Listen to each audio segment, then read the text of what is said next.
नमस्कार प्यारे बच्चों, कैसे आप सभी। उम्मीद आप सभी स्वस्थ होंगे, खुश होंगे। बच्चों आज का हमारी वर्कशीट है, वर्कशीट नंबर कार्यपत्रिका संख्या 99A। 99B भी है जो कि इसके बाद आएगी। पहले 99A देख लेते हैं। हिंदी की कार्यपत्रिका है, कक्षा 3 के लिए। यहाँ पर आप अपना सेक्शन लिखेंगे। डेट यानी तारीख है आज की 28 अक्टूबर 2021। पाठ्य पुस्तक का नाम रिमझिम और पाठ का नाम जब मुझको सांप ने काटा। विद्यार्थी का नाम यहाँ पर आएगा और आपके शिक्षक या शिक्षिका यानी टीचर का नाम यहाँ पर। बच्चों आप अपनी पाठ्य पुस्तक का पाठ जब मुझे सांप ने काटा पढ़िए और पढ़कर पता लगाइए कि क्या सच में बच्चों को सांप ने काट लिया था।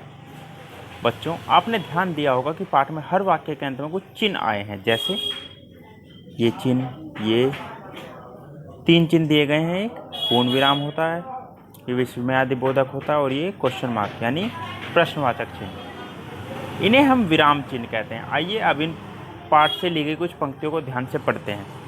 पाठ की तो इन पंक्तियों को बोलकर पढ़िए और खाली जगह पर उपयुक्त विराम चिन्ह लगाइए, यानी जो आना चाहिए। देखिए, ये होता है जब हमें किसी चीज़ का आश्चर्य होता है, ये होता है जब हम प्रश्न पूछते हैं, और ये होता है जब कोई वाक्य नॉर्मली ख़त्म हो जाता है सामान्य रूप से। मैंने कहा नानी देखो मैंने सांप पकड़ा है। तो देखिए यहाँ पर आएगा नानी, यानी उसने नॉर्मली कहा नानी देखो मैंने सांप पकड़ा है।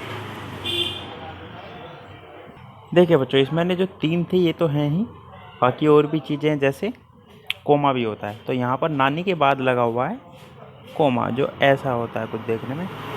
देखो, देखो के बाद फिर कोमा लगेगा। मैंने सांप पकड़ा है, यहाँ पर पूर्ण विराम लगेगा। नानी चीख उठी सांप, यहाँ पर जो है वो आश्चर्यचकित हो गई, तो यहाँ पर वह इतना घबरा गई कि लगी जोर जोर से चीखने पुकारने। फिर पूर्ण विराम। नाना ने सुना तो अंदर दौड़े आए। फिर पूर्ण विराम। जब उन्हें पता चला कि नारियल के खोल के अंदर सांप है तो उन्होंने मेरे हाथ से उसे छीनकर फेंक दिया, और फेंक दिया के बाद फिर से पूर्ण विराम ही लगेगा। तो ये थे बच्चों हमारे कुछ विराम चिन्ह। आगे अगला प्रश्न।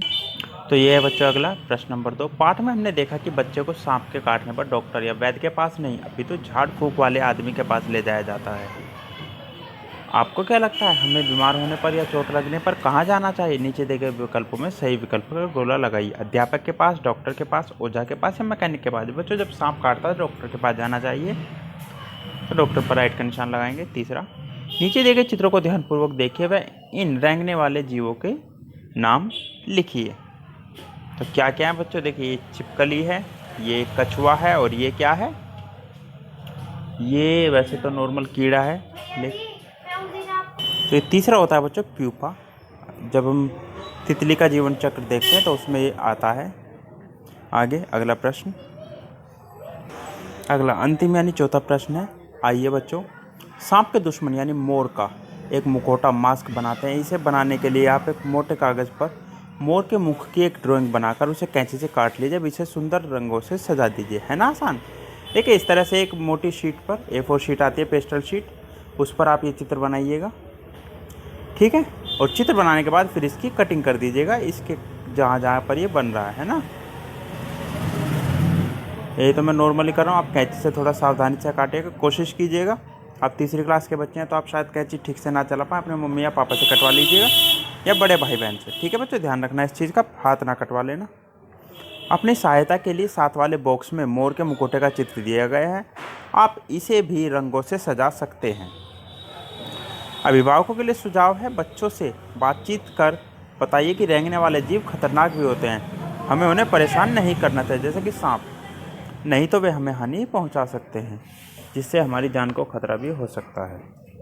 5 वाला पेपर है, 5 वाला। तो बच्चों आपको कार्यपत्रिका मज़ेदार लगी ना? तो आप बताइए आज आपने क्या नया सीखा। और अपने हाथों को साबुन में पानी से नियमित रूप से धोइए, ताकि आप और आपका परिवार कोरोना से सुरक्षित रहे और बाकी बीमारियों से भी। अब चलते हैं बच्चों इसके पार्ट 2 यानी 99B पर। तो बच्चों जैसे कि आप देख सकते हैं 99B यानी 99B EVS की वर्कशीट है, क्लास 3rd के लिए। यहाँ पर आप अपना सेक्शन लिखेंगे। डेट है आज की 28 अक्टूबर 2021। टेक्स्ट बुक का नाम लुकिंग अराउंड है, इंग्लिश मीडियम के लिए, हिंदी मीडियम के लिए आसपास। आज की जो वर्कशीट है बच्चों, रिकैप्चुलेशन वर्कशीट, यानी अभी तक जो पढ़ा है हमने उसका रिवीजन। यूनिट 2 में द प्लांट फेयर यानी पौधों का मेला। स्टूडेंट नेम यानी आपका नाम यहाँ पर और आपके टीचर का नाम यहाँ पर आएगा। बच्चों, हमने पाठ द प्लांट फेरी में पौधों एवं विभिन्न प्रकार की पत्तियों के बारे में जाना। बच्चों, प्लांट फेरी में हमने डिफरेंट टाइप की लीव्स और प्लांट्स के बारे में जाना। हमने यह भी समझा कि पौधों और पत्तियों के विभिन्न भाग किस प्रकार कार्य करते हैं, यानी प्लांट्स और जो लीव्स हैं उनके जो पार्ट्स होते हैं वो कैसे काम करते हैं। आज हम इस कार्यपत्रिका में उन सभी विषयों की पुनरावृत्ति करेंगे यानी रिवीजन करेंगे। प्रश्न 1, क्वेश्चन नंबर 1। नीचे जो कुछ प्रश्न विकल्प के साथ दिए गए हैं, सही विकल्प को चुनकर उत्तर अपनी कॉपी में लिखें। कुछ क्वेश्चन दिए गए हैं बच्चों, ऑप्शन है सभी प्रश्न में 3 ऑप्शन। आपको एक ऑप्शन है जो ठीक है उसे चूज करना है और राइट का निशान लगाकर कॉपी में लिखना है। जैसे क्वेश्चन नंबर 1, किसकी मदद से नया पौधा बनता है, यानी क्या ऐसी चीज है जिससे नया प्लांट बनता है, वो क्या है बच्चों? बीज। बीज मतलब सीड इंग्लिश में अगर कहें तो। बी, पौधों को सीधा खड़ा रहने में कौन सहायता करता है, यानी पौधे का यानी प्लांट का कौन सा ऐसा पार्ट है जो उसे सीधा खड़ा होने में मदद करता है? क्या है बच्चों वो? तना, यानी अगर इंग्लिश में कहें तो ट्रंक। सी, पौधे के लिए मिट्टी से पानी में पोषक तत्व लेने का काम कौन करता है? तो प्लांट के लिए जो हमारे पास जो मिट्टी जहाँ पर वो होता है वहाँ से पानी और पोषक तत्व यानी न्यूट्रिएंट्स लेने का काम कौन करता है? जड़ें यानी roots. Next question D. Next question है बच्चों डी, पौधे के मुख्यतः कितने भाग होते हैं, यानी प्लांट के जो होते हैं नॉर्मली कितने पार्ट्स होते हैं? 3, 5 या 4। देखिए, जड़ हो गया है ना, यानी रूट, और ट्रंक 2 हो गए, रूट, ट्रंक, और क्या हो गया?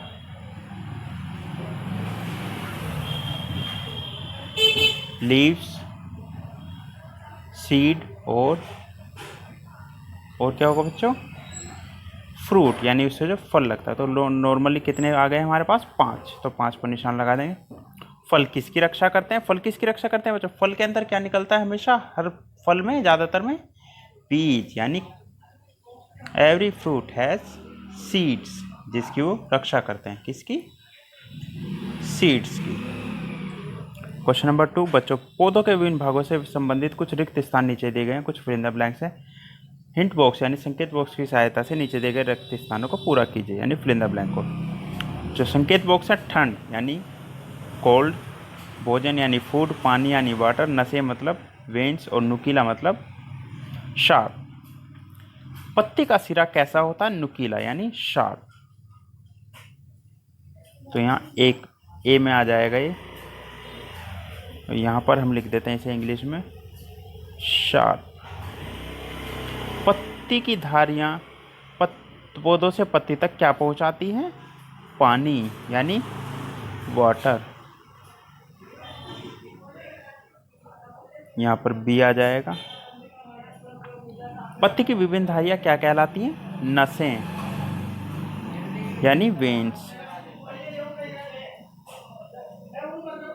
नेक्स्ट डी, पत्ती का किनारा पौधों को किससे बचाता है? ठंड से। किससे? कोल्ड से। और यहाँ पर आ जाएगा डी, और लास्ट में ई पर आ जाएगा भोजन यानी फूड। अभी दोनों के लिए हो गया, हिंदी मीडियम वालों के लिए भी, इंग्लिश मीडियम वालों के लिए भी। आगे चलते हैं अगले क्वेश्चन पे। नेक्स्ट क्वेश्चन है क्वेश्चन नंबर 3। नीचे दिए गए वाक्यों में सही वाक्य के सामने सही और गलत के सामने गलत। ये ट्रू फॉल्स है बच्चों। सही है उसके सामने ट्रू इंग्लिश वाले, और गलत के सामने फॉल्स लिखेंगे।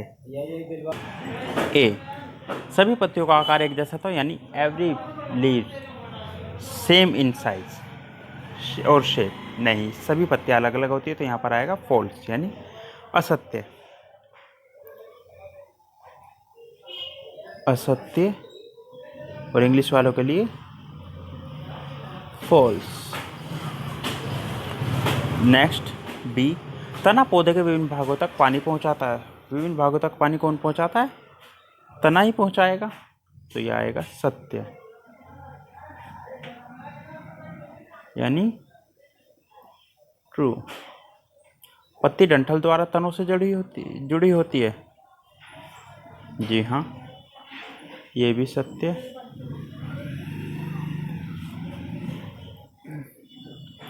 पत्तियां पौधों के लिए भोजन बनाने में सहायक होती है।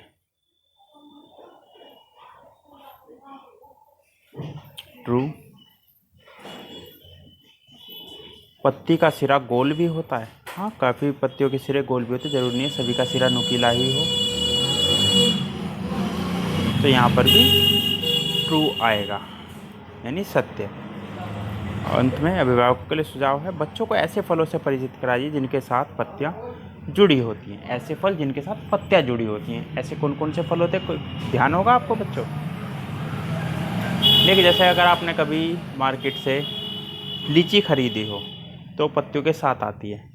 आम वाले के पास भी पत्तियाँ रहती हैं साथ में ना। ऐसे बहुत से फल हैं जिनके साथ पत्तियाँ जुड़ी होती हैं। और अंत में कोरोना से बचने के लिए 2 गज 6 फीट की दूरी बनाए रखिए, ताकि आप और आपका परिवार सुरक्षित रहे। आज के वर्कशीट में बच्चों इतना ही। मिलते हैं कल नई वीडियो नई वर्कशीट के साथ। तब तक अपना ध्यान रखिएगा। धन्यवाद।